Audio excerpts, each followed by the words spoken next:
opiniâtre, n'imaginant pas que sa réussite puisse s'écrire hors des voies balisées de la progression administrative. Il changea rapidement d'avis. Quelques mois plus tard, le 14 avril 1981, peu avant les élections présidentielles, il se laissa entraîner par l'un de ses amis, chiracien convaincu, au meeting que donnait le candidat se revendiquant du gaullisme. Le Parc des Princes, retenu pour l'occasion, était presque plein. Et Majeur, c'est le nom du personnage, s'ennuyait ferme, comme défilaient les groupes folkloriques, comme se succédaient les interventions convenues.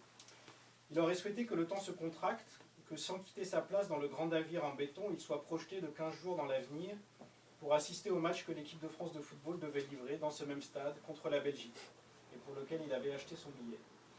Il était perdu dans sa rêverie, en pleine comparaison de schémas tactiques, en plein monologue sur la possibilité de faire jouer ensemble Platini, Giresse et Gengini, lorsque Jacques Chirac fit son apparition, accompagné de son épouse, quadragénaire élancé portant un costume clair.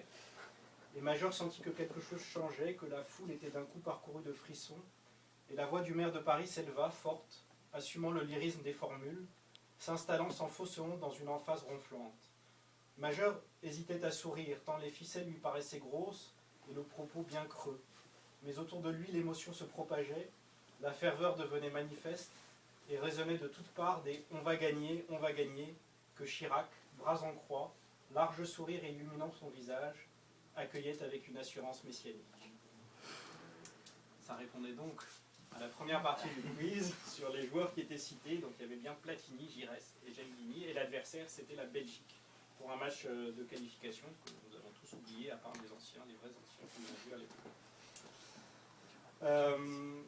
Donc l'intrigue, c'est que Chirac débarque dans ce pays fictif d'Asie du Sud-Est, et c'est le bordel.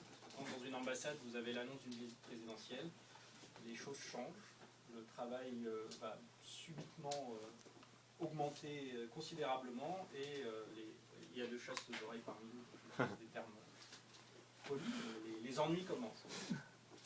Peut-être juste un dernier petit passage